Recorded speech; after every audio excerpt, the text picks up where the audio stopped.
केंद्रीय गृह मंत्री अमित शाह ने anti terror national ID data management system को वर्चुअली संबोधित किया। इस मौके पर उन्होंने कहा कि कोई भी जगह पर हुए विस्फोट को आप डेटा स्टोरेज के अंदर शामिल कर पाएंगे और डेटा का इस्तेमाल करके हर राज्य में कहीं पर भी जरूरत पड़े तो इसकी जांच के लिए यहां से कई प्रकार के दिशा निर्देश मिल सकेंगे।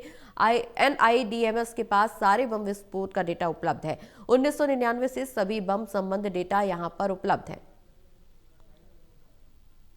घटनाओं में वीरता दिखाने के लिए NSG के ऑफिसर और जवानों को सम्मानित किया जा चुका है। ये 4 दशक में हमने लगातार बदलते परिदृश्य के साथ साथ NSG को बदलने की भी प्रक्रिया जारी रखी है। NSG के क्षेत्रीय अब अलग अलग हिस्सों में कार्यरत है। मुंबई, चेन्नई, कोलकाता, हैदराबाद, अहमदाबाद और अब अयोध्या में भी एक नया हब बन रहा है। इससे NSG की पहुंचने की जो समय की मर्यादा, इसको काफी हद तक हम कंट्रोल करने में सफल हो गए। ये सभी हब एक्टिव होने के बाद, अयोध्या का हब एक्टिव होने के बाद देश के किसी भी कोने में 1-1.5 घंटे में ही NSG आपात स्थिति में पहुंच सकती है।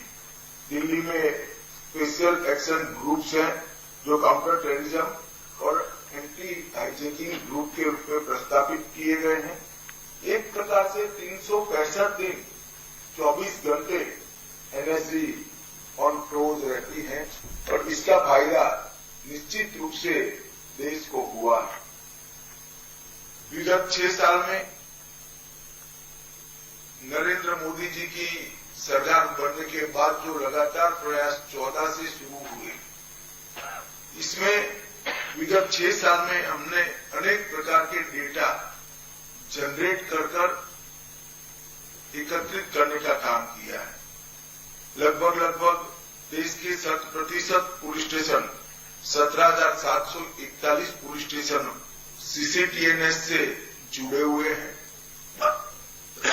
उनका ऑनलाइन डेटा उपलब्ध हो जाता है।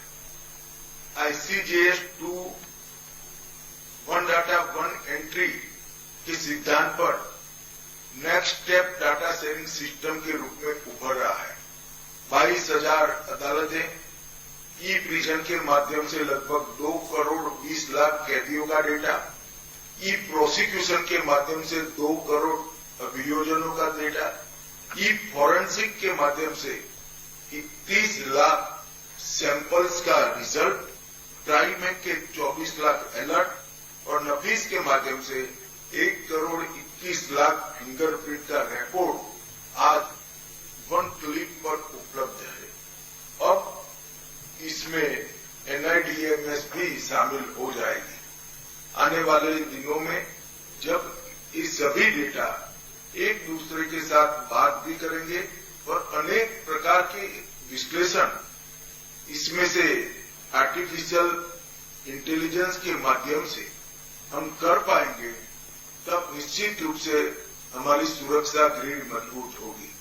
मैं फिर से एक बार NSG को, राष्ट्रीय रक्षा शक्ति यूनिवर्सिटी को बहुत बहुत बधाई देना चाहता हूं कि आज जो शुरुआत हो रही है